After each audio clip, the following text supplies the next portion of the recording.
Congratulations, man. Congratulations. I'm beginning. I made a lot of people gone, but you're still around.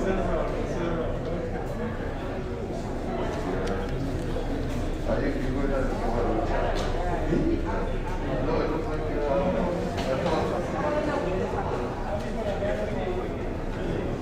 Is that the Mrs. There? that's Gail. Oh, hi. He hiding behind you.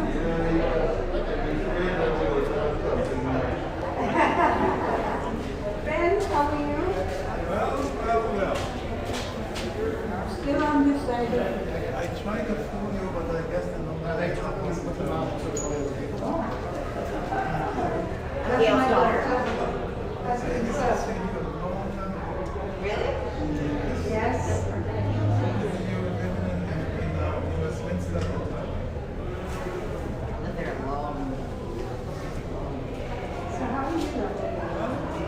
As people say, it's still Still about the last time you and I were here, we were in school.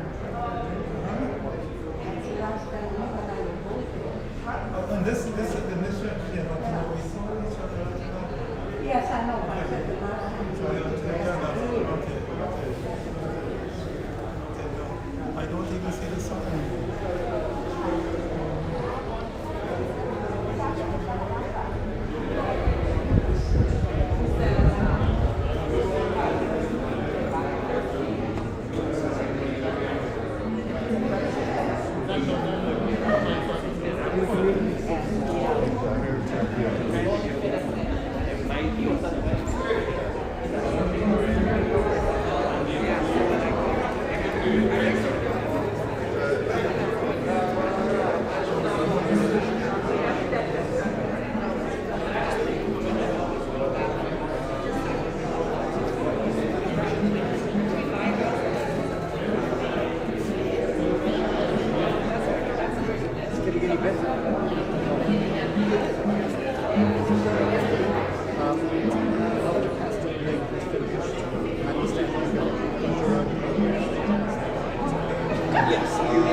Welcome everybody. Thank you very much indeed for being here today. The service for Otto will be beginning in a few minutes, so if people could make their way to their chairs, tables, getting ready for the service to start at 11 o'clock. Thank you again.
family, thanks so much for coming today to pay fitting tribute to Otto Faustin. To Legacy that's putting together a live stream, to the girls from Salt and Sear Catering, thank you. Of course, the Catholic Church allowing us the opportunity to use their beautiful facility to celebrate Otto's life. We come today trusting that his spirit is safe in God's keeping. We come today knowing that he had an impact on many people, not just in his country, Trinidad and Tobago, the islands, but also for us as Canadians. I feel proud as a Canadian that our flag is made up of many different colors, from many different peoples, from many different places. And we blend ourselves together as one, knowing that there is, of course, a place called home that maybe isn't Canada.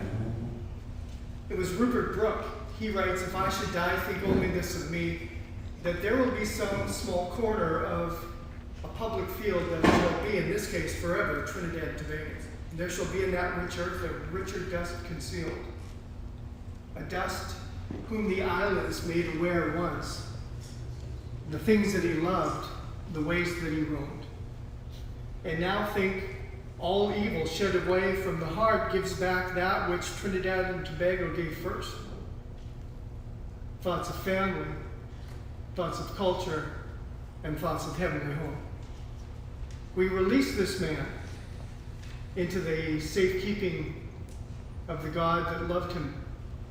And we gather today in order to celebrate goodness and greatness as it applies to the skills and the things that he has created.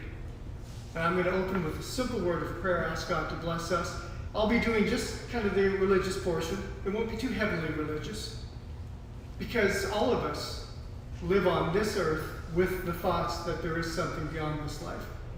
But I'll share just a few things with us this morning, and thanks to the family for giving me the opportunity. Let's pray. Father, thank you for the day you've given us, for Otto's life, the way that he was able to be a blessing to so many people.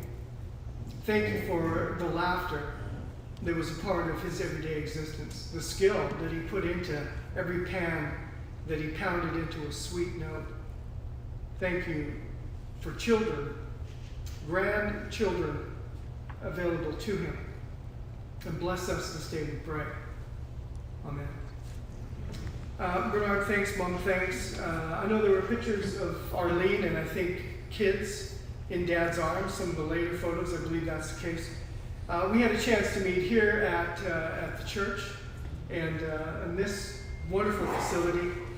And in the conversation that we had, there were a few things that I wrote down and circled. Number one, Bernard, you mentioned your dad was not afraid to chase his dreams. There is such a beautiful story to the beginnings and the journey of an individual that decides to make another country his or her home. And there has to be within the dream action. In my Bible, I have a couple of quotations that are not biblical in nature, but I believe that they summate nicely the workings of a man or a woman's heart. And the one I want to just go to today is, "To accomplish great things," writes Anatole France, "we must not only act, but also dream. Not only plan, but also believe." Within Otto's dreams, there was a plan. Within the actions of the man, there was also belief. And so he comes from Trinidad and Tobago in 1970. He's a welder by trade, and he's self-taught in, again, the creation of a beautiful tone. And he then provides not just an instrument to be played, but he also helps provide that which is the soul reaching a climax because of beautiful music. And we're going to sing right off the bat, "Abide by Me." And Kendrick, thank you so much for being so skilled in what you do. The words, if you would have picked them up, are there. There's "How Great Thou Art" on the back. That'll take place later in the service. But we wanted just to sing and to hear the beautiful sounds of the steel drums. as an opening to what we do here today. Kendrick, if you would.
Final three stanzas. Shine through the gloom and point me to the skies.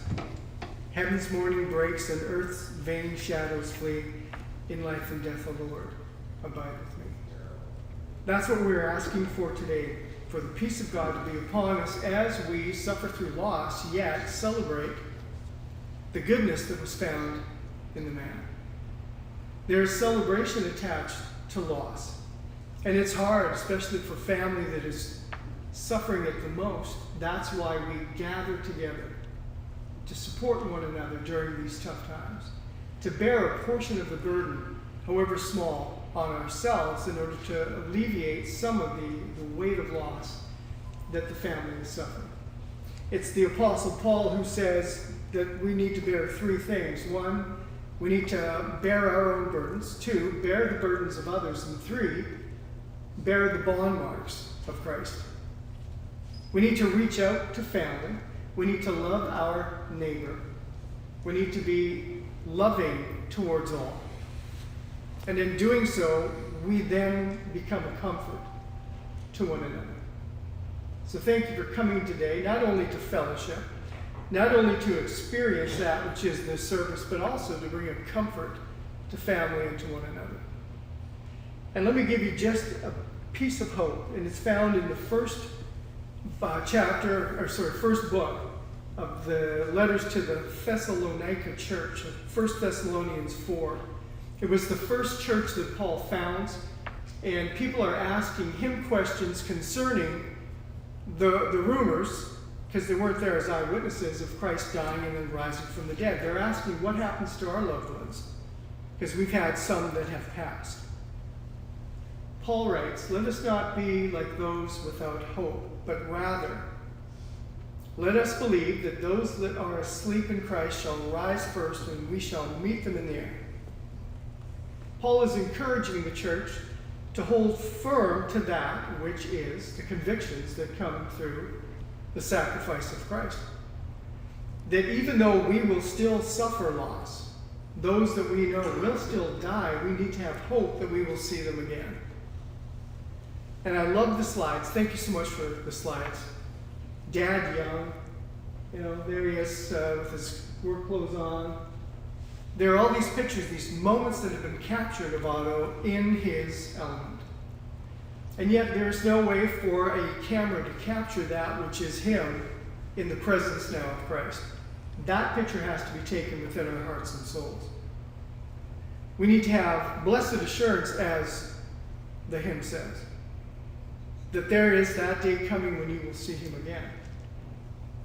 That you will see loved ones that have been taken from us through death. You will see them again. And so the casket sitting open reminds us, as we came and paid tribute and viewed, it reminds us that this is but the shell of the man. That he was born as all of us are small. I could have carried him in 1942 right here in my hand. That he then becomes a boy, and a boy becomes an adolescent. The adolescent becomes the mature man. That there are things attributed to his good life. Bernard is going to come in but a few short moments and read not only just a eulogy, but reflect on behalf of family the true story that is this man's. We're going to have a few others come after. Bernard comes and shares. And then we're going to have, again, Kendra end our service with a beautiful rendition of How Great Thou Art. In that moment where the microphone is available to a few of you, we would ask that if you do come, that you keep your story relatively concise, and that you make sure that it's about Otto. It's his celebration today, and us attaching ourselves to his great story.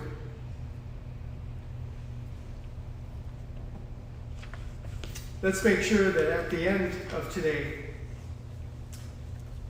we get a chance to say thank you to him for all that he was. There was another saying that I wrote down, and that came again from Brendan, and he said he was a good man and a good father. I love hearing that. Because there are times when I'm in homes and that is not the case. It breaks my heart. In this case, there was a box inside my hand, and I got to check it. So thank you, Brendan, for mentioning that about your dad. Mom was funny. At one point in time, she goes, all I heard was banging, just banging, all day banging, you know, as he's making his pan, right? But there was love there in that relationship. It's a love story. And thank you for including me in it by giving me a chance to hear from you. Much appreciated. Now, the other thing that he'd like to say was, you don't tell me, I tell you, right? I don't know that there's any scripture for that one. I'm just going to leave that one over on the side. But, you know, we do come today to honor, right, him. Honor him as a father. Arlene has girls, or does she also have boys? Both. Okay. Hi. You know, there's these roles that he fulfills. Roles that are sometimes given to us. Other times we earn these roles. But we have to honor them.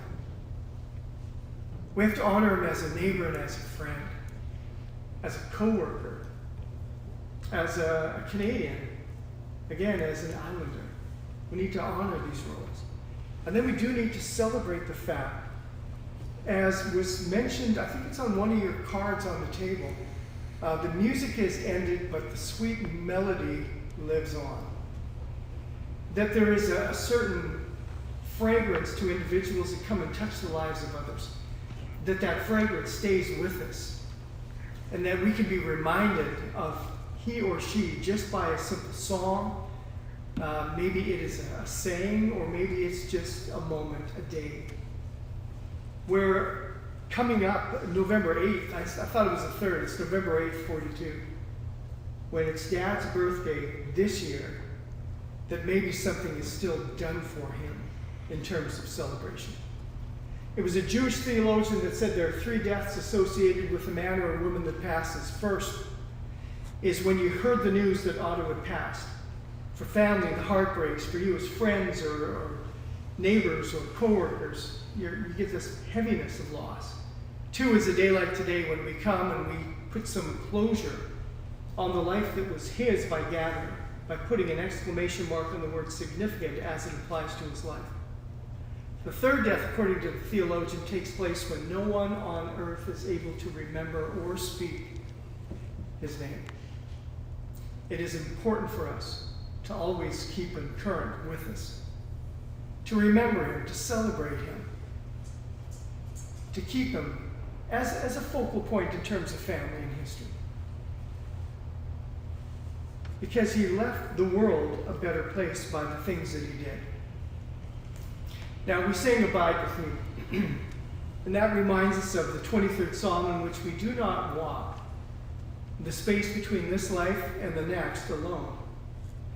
Throughout his life, held again by family in the beginnings, school chums and friends during his growth from young boy to adolescent.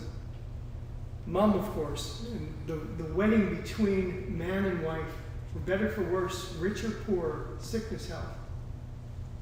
Children, grandchildren, there's these things that are attributed to his good name, never alone.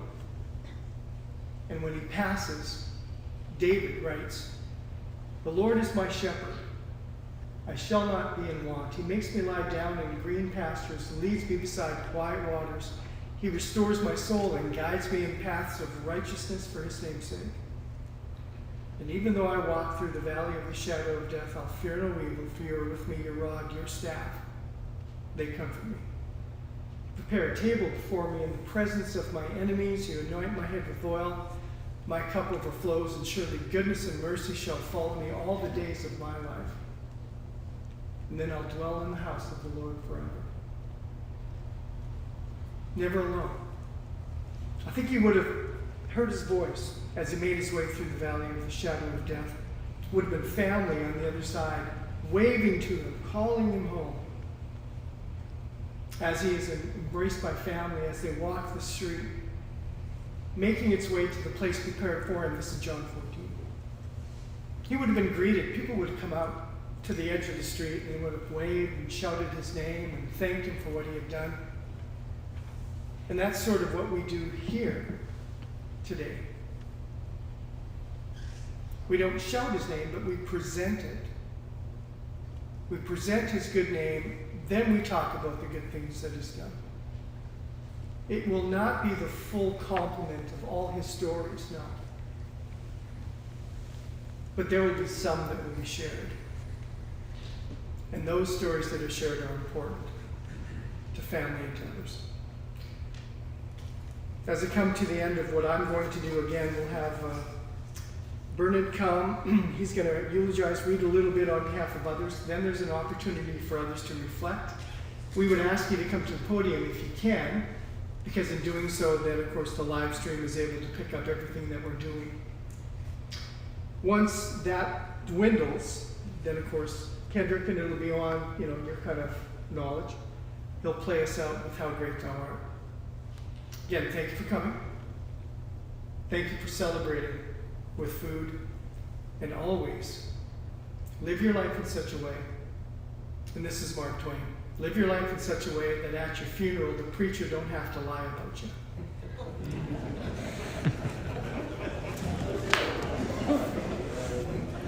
Now,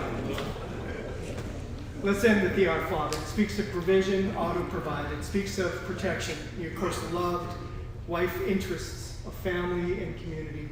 And it speaks of forgiveness. None of us can be in relationship with anyone else without forgiveness as the glue that keeps us together. Our Father who art in heaven, hallowed be thy name. Thy kingdom come, thy will be done on earth as it is in heaven. And give us this day our daily bread, and forgive us our trespasses, as we forgive those who trespass against us. Lead us not into temptation, but deliver us from evil. For thine is the kingdom, the power, and the glory, forever and ever. Amen. In the name of the Father, the Son, and the Holy Spirit. May the Lord bless and keep you, make his face to shine upon you, and give you his peace. And to all of you, may God's grace be upon you in such good measure that you're able to have enough and then share with others graciousness. It's what keeps us together through pandemic, through endemic, and through times of trouble. God bless each and every one. Amen. Bernard, we'd have you come at this point now and share family thoughts. Thank you for what you're going to do, and God bless you guys.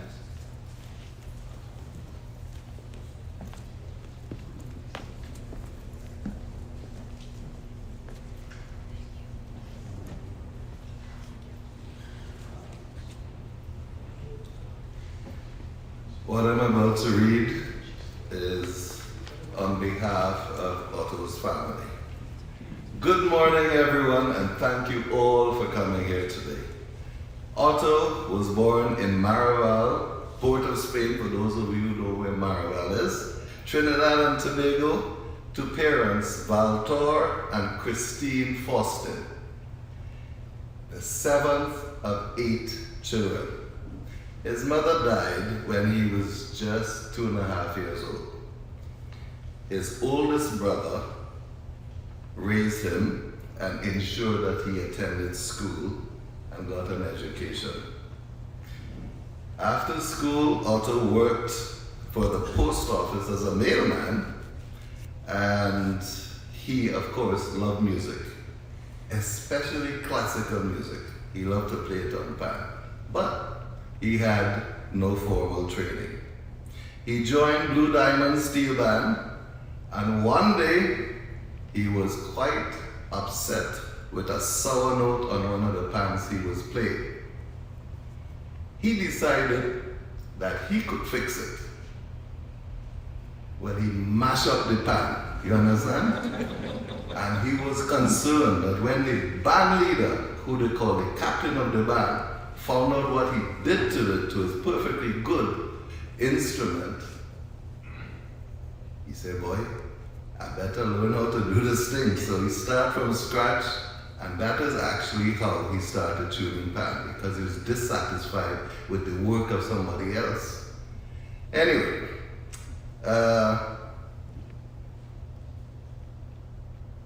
so he taught himself to tune steel pan. He hung around the steel bands, but primarily he learned to do this through determination and lots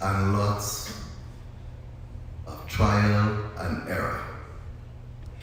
By the time I met him, of course, he had gone through that phase and he was an excellent tuner.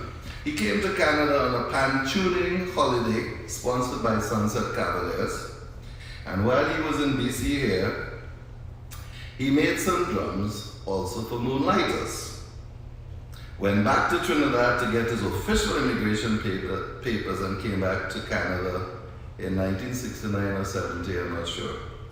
Anyway, he was followed by his then girlfriend Brenda, and he was constantly complaining about his inability to get proper food here in Canada and to get it on time. But of course he loved Brenda as well. He married Brenda in 1970, and Brenda was born the following year. Otto then tuned as a welder and started working in that field. His welding was meticulous, and of course he continued refining his expertise in tuning and making steel drums, or pan as we say, not just for BC, but Alberta and as far away as Nova Scotia. He also, of course, made all the drums for Seattle's Tropical Rainstorm, Superstars, Bakra Bata, the Toucans, and he made a 50-piece steel band for the innovative Mercer Island Secondary down in Seattle. In BC, well, we know he made and played all the drums for Coffee Dregs and Pastry, but in later years, dedicated himself to tuning only. He returned to Trinidad several times to visit his family and to attend Carnival. Otto also sang and composed calypsos. Of course, the calypsos had his particular brand on it, and he decided one year that he was going to make his own. In those days it was cassette, and he invested $10,000 in this venture, which was a whole heap of money back then. it's still not pocket change today. And anyway, so he wrote the words and the melody of this full-length album, and then he came to me. I had to apply the chords to his melodies. Then he approached another well-known Trinidadian from a while back, Anthony Maillard. Anthony was to provide the horn lines, and he went to the Gary Sender to provide the bass, and we combined the whole thing, and he recorded it. More recently, so that was in 1997 that we did this recording. More recently, he has recorded topical songs at Maffey Atwell's studio. He called himself Messenger, which makes a lot of sense. He loved food and cooking. His signature fried chicken was a masterpiece. He grew his own herbs, made his own seasonings, and according to him, no one could cook like him. Anyway, there was never a topic that Boots did not have an opinion on, and he was never afraid to share it with you, whether you wanted it or not.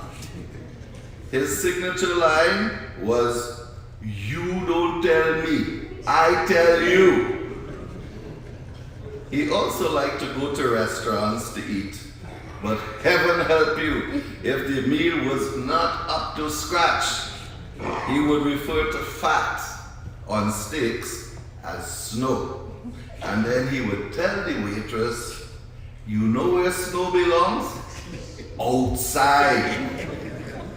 So, another favorite line of his was, "I'm not going to leave you a tip. I'm going to leave you a penny." He also liked to make his kids perform for their treats. That is, until they got old enough to know that they didn't really have to do anything. For example, when he was a little boy, he would say to Brendan, if Brendan wanted something, he would say, "Brendan, who you call Dua? Dua, do it." And then Brendan would break into a little dance. That's how it operated. And then the same thing with Arlene. He wouldn't give Arlene something she asked for. He'd say, "Arlene, sing for me, sing for me." And then she would break out into "Away in a Manger," or something like that. Anyway, when they moved to Port Coquitlam, he discovered the very first 31 flavors of ice cream opened in Broadway and Alma. You know how far away that is from Coquitlam? That's in another country. Anyway, on a Sunday, he piled everybody into his car and he said, "We're going for ice cream." And it's down the 1 hour drive, and they all went down there and got their ice cream. Despite many warnings, Otto continued to smoke heavily. This eventually led to complete lung failure on March the 7th of this year. He was loved by us all, but particularly by his family, and will be greatly missed by them. We wish him a peaceful journey, and may God bless his soul. Okay, so that's the words from the family, and the microphone is open to anybody who wants to make some remarks on his behalf. While you're thinking about what you want to say, I'll just read either 1, 2, or 3 emails from people in Seattle. I was in touch with Stanley Allen from Seattle, and he passed out the news to the Seattle community who hadn't heard that the Boots had passed away. So this first one, okay, this one is from Stanley, who couldn't be here actually because he's playing out today. I met Otto in the late 70s. At that time I was playing steel band with the Seattle-based Tropical Rainstorm. Several members of the band would visit Boots' Panyard to have our pans tuned. Over the course of the years, I continued to see Boots for tuning, and eventually he made a double tenor pan for me. Boots was determined to see that the notes on the pan met his standards and would sometimes have to work endlessly on a single note to accomplish this. He was an excellent pan maker. The steel drum world has lost another master. Okay, we have any takers? The microphone is still available to, I don't have people here with big mouth, you know. I'm very surprised not to see them up here yet. No hold back, now's your big chance. All right, until the, oh, nice. Here comes somebody. He is from Point Fortin, believe it or not. We're both from the same place. And you okay. So you want to go after me or you want to go before? No, you first. Yeah. Okay, so I'm just going to give you a little history about Otto and myself. In Trinidad, in 1966, I met Otto. And it was by accident. So why I say that? I was arranging for a band in Trinidad, and Otto was tuning for a band in Trinidad.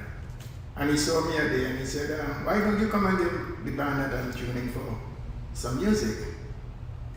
So I went and I started arranging for the band, but I only lasted a month. And the reason for that is that I was about to go away to Montreal Expo 67. So I didn't see Otto for a while.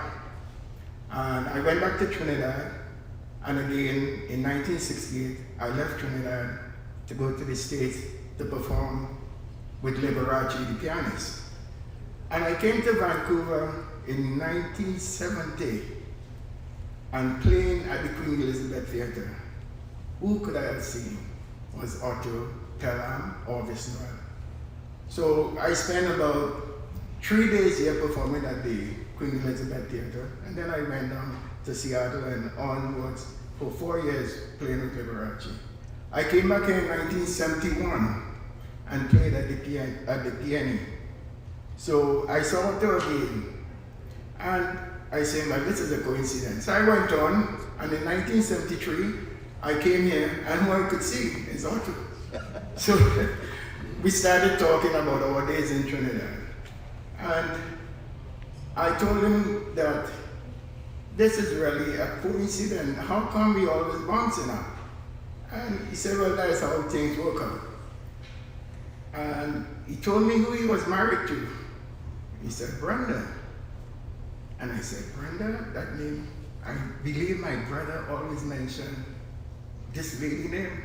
So Brenda was teaching at South Secondary, and my brother was going to school there. And when he came here, I introduced him to Brenda, and they talked for a little while. After that, in Vancouver, we played together. And Boots said to the band one day, he said, I want Kendrick to do the music for the band. So we played for a while, and then Boots went down to his way, a tune in the past. But he was a very good player. A lot of people don't give him credit, and a very, very good tuner. I know because I played the instruments that he made. So Otto, no matter what, we played together. I'm going to be playing for you today. But it's a special song I'm going to play for you when I come back to play. Okay, thank you.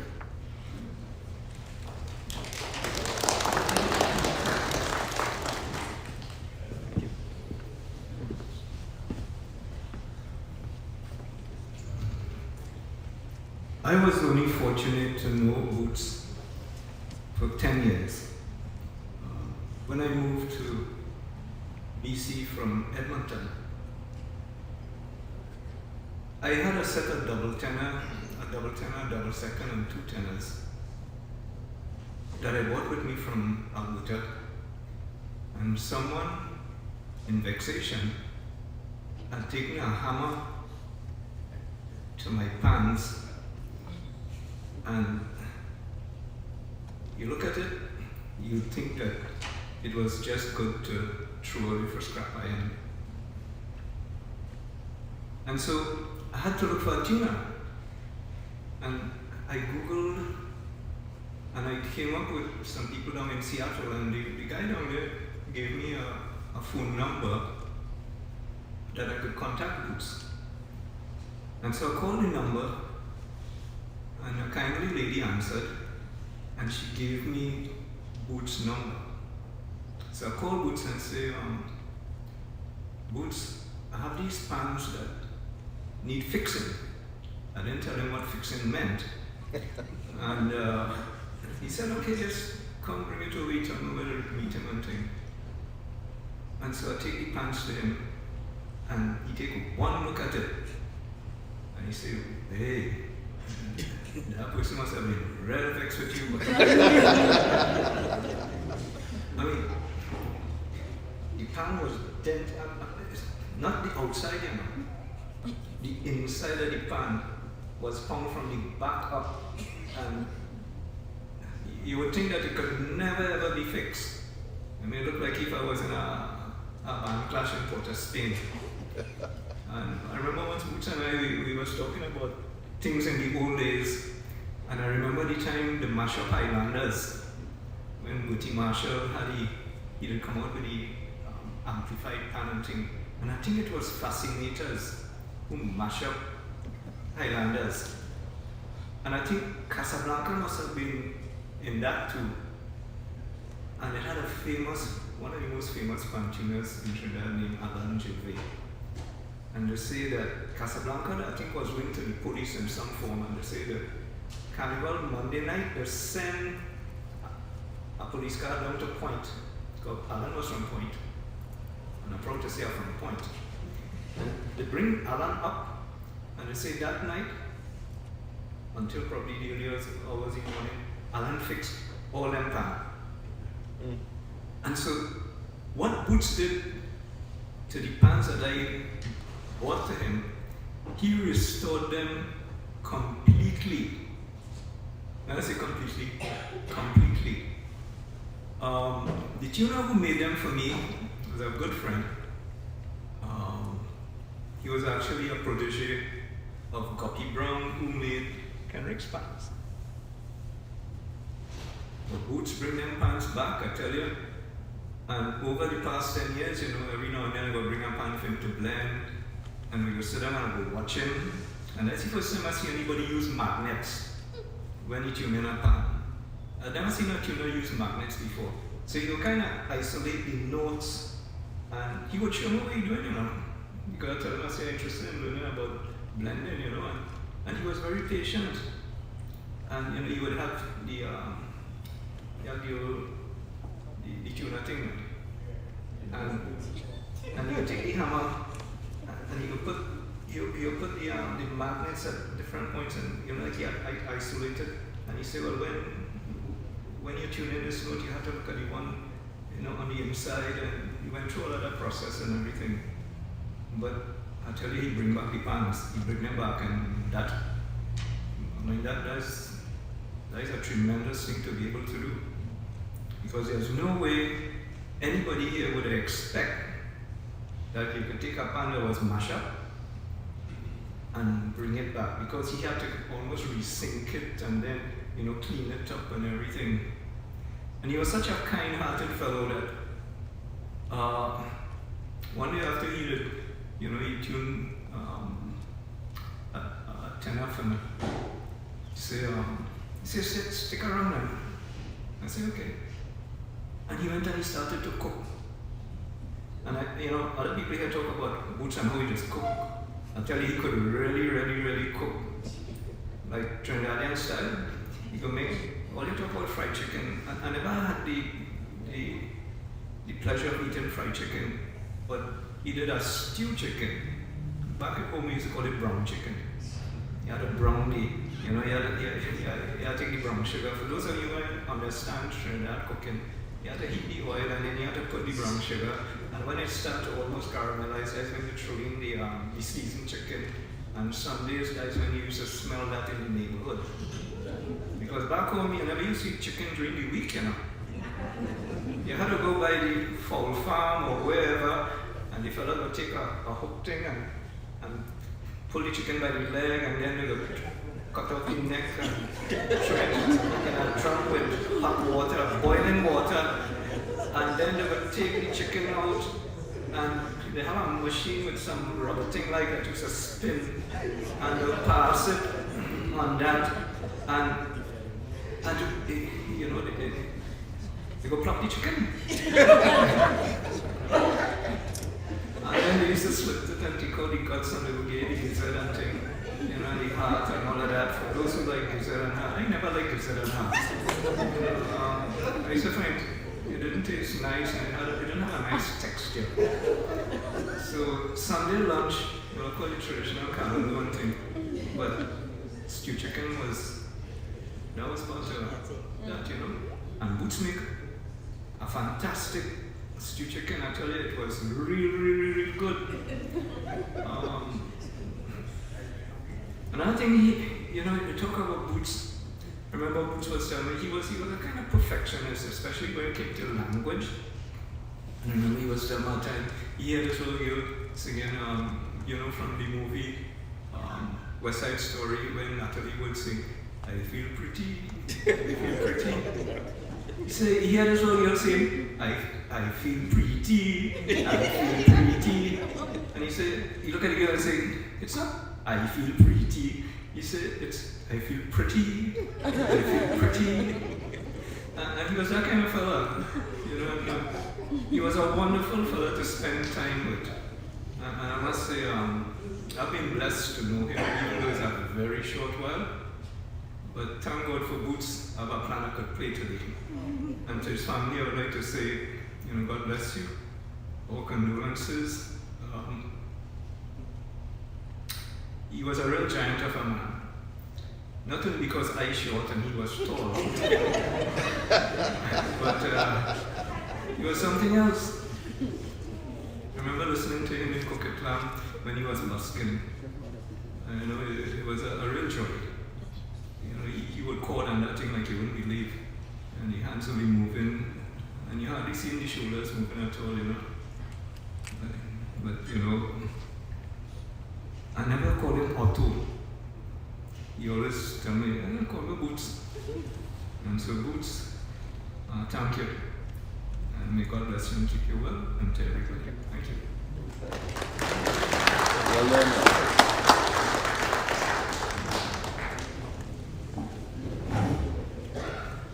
Another member of the Headley family. Step forward. Hi everybody. I'd like to, you know, Dad shared his history with Boots, and I'll talk a little bit about a story that I had with Boots about 4 years ago when my pan, as everybody knows, it fell, and I didn't think it could be fixed, and he brought it up to restoration. But I want to start off with everybody understanding how much life it takes to build a pan. Right? Building a pan isn't just grabbing a piece of metal and hitting it until it sounds okay. It's love and it's labor and it's creativity. And Boots had all that. And I need you all to understand that when Phase 3 or any of the local bands, Bernard's band, any of us local bands start to play, you're hearing Boots. Doesn't matter what the arrangement is, the instruments that he's crafted. It's his sound that you're hearing. Every tuner in Trinidad and Tobago around the world has their distinct sound. You know, when we listen to bands in Trinidad, we could say Guppy or Guppy tune for that band, or Coca tune for that band, or Alan Gervais or Wallace Austin, all the masters that have gone. And for whatever reason, we don't think about that when we're talking about them. Is that every band you hear, that's their sound. And so when you hear Phase 3 or any of the local bands play, that's Boots that you're hearing in our pans. Because he gave his life for them pans. You know, as Beth Applewhite and I talk all the time, and her family, you know, Boots brought pan culture as well to Canada, to BC. He's a pioneer in that journey. And, you know, since I came here today, a lot of people have asked me, hey, well, who's going to carry on the mantle of tuning pans? And that's the question. You know, when Boots was here, we had a master teacher, a master educator, who could have taught our youth how to do this work and how to keep this art alive. And we don't have that anymore. And so we have to remember to honor that as we move forward. You know, what can we do as a community to make sure as you know, the Reverend said here today, to make sure that his song continues and his journey continues, because that's his legacy, and that was his legacy of his family. And you know, when you look at these pictures, he was more than just a pan tuner. He was a father, a husband, a family man, an employee. He was so many other things. But to connect it, he was also my sister. My sister who isn't here today, Janelle Headley. She said, "Can you say something to the family for Boots?" Because he was her godfather as well. How close the relationship my family and Boots' family was. But the last time I really got to sit down and talk with Boots, my pan had fallen. We had played in a event. It was at a Christmas time, and for a Trinidadian guy, and he was so excited that he was dancing and he knocked my pan over. And so a couple weeks later, I called Dad. I said, "Dad, we got to get my pan fixed." He said, "Okay, I'll call Boots." So Boots came to where we practice, and it was the only time I ever actually sat down with him to watch what he does. I've seen tuners all throughout my life, but to sit with him and watch what he does. And Richard talked about the magnets and all those pieces. Boots was perfection in that sense. He didn't leave my pan until he felt it was perfect. And that's a stature of a man who wants to provide excellence for something that he loves. And so we sat there and we talked all day. You know, we were there for about 5 hours. Yes, there was a bottle of something there that we drank together. We did talk, right? I was old enough finally to do it, so that was another piece, right? But we sat there and we talked. And I think the hard part about all these stories where you hear about these master musicians and pioneers who've done such amazing things is that there's so much story there that people don't know.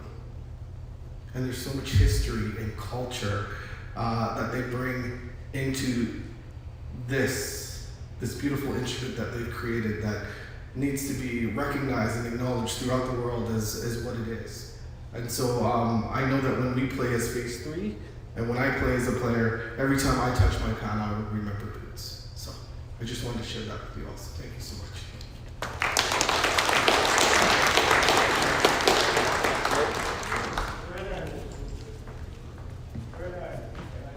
Yes, please come right up. I'll just read one thing from Seattle, another one that we got from Seattle. This one is from a guy called, his band is called Panessence. And he said, "Sad to hear about Boots. Even though I haven't spoken to him in the last few years, he'll always be well remembered here in Seattle. I had a great opportunity and experience to have him make a set of pans for me years ago. Those pans still resonate with his passion for the instrument and the music that it produces. They are his legacy, and I am blessed to be part of that. Please relay my condolences to his family during this time. He was a good man and will be remembered by many. Hope all is well with you." Okay, I'm going to be very short. My name is Jeff Davis. And Brendan and your mom and your sisters and everybody, I want to say my condolences on behalf of the Phase 3 Steel Band and all the bands here that has benefited from you. Boots' tuning and making the band. Okay, sure. I came here in 1973 and I was always intrigued with the band. And they used to have a band right in my uncle's yard, but I was not allowed to go over in the yard. I could sit on the stairs and listen, but I couldn't go next door. If I do, I get whipped. So when I came here, I really wanted to play pan, and then Boots took me in his band, and that's how I happened to be around. And then I changed over to being the vocalist for the Phase 3 Steel Band for all these years. Boots was tuning pan at Bernard's little shack in the back. And every time I go there, Boots got about 3-4 jackets on, and he was so cold. So I finally said to Boots, "Listen, I'm an electrician by trade." So I went over there and I ran wires from the house, ran it to the house, put heaters in the little shack so that Boots can be there, and like he would spend lots of time there at nights. So I just want to say I try to make him as comfortable as I could in those days, because so many jackets on, I thought, well, no, he can't do it. But anyway, I just want to say, on behalf of all the pan people and men and women who played pan here, we want to say thanks to Boots and everything. All the best.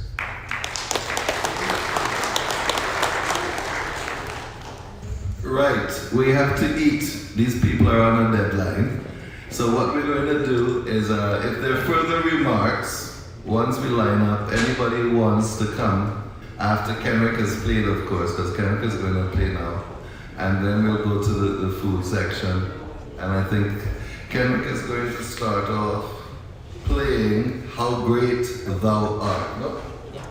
Okay, that's what I was told, so I'm wrong. Listen, before we, I would like to let us recognize some of the members that played with Boots, even before I played. Bryson, and you know Jeff, Roger. Okay, these are members of the band that was with him. Okay, so I'm going to play 3 songs. It's not going to be long. I'll tell you why. I feel that what I play is what Boots would have done for somebody else. Okay? Now everybody talk about his demeanor, right? When I used to work with him, I know how he used to be. So I'm going to play to show what kind of gentleman this is. I'm going to do a medley. Just recognize.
Well, you heard from the master. Now we eat. All right, well, we have to start with the family, or you hold back. Then let's go first. No? No? All right, rush.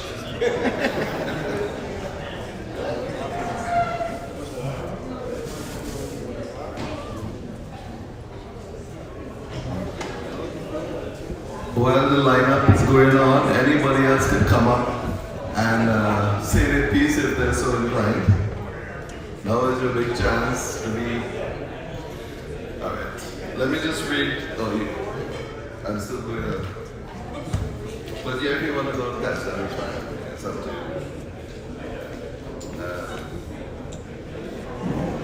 I have one more here. Alright. For those, this one is from Seattle. This is Pete from the Toucans, and he says, I will always remember Boots' many stories of old Trinidad, and the many hours we spent with him, and a bottle of Mount Gay rum in the old tuning shed in the back of your place. Of course, you'll be thinking of him every time he plays drums out in the northwest sunshine. And here's a link to our most recent album, recorded on all Boots bands as usual, the Toucans. Please stay in touch. He was talking to me that time. He was expecting Boots to give him a call from heaven.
just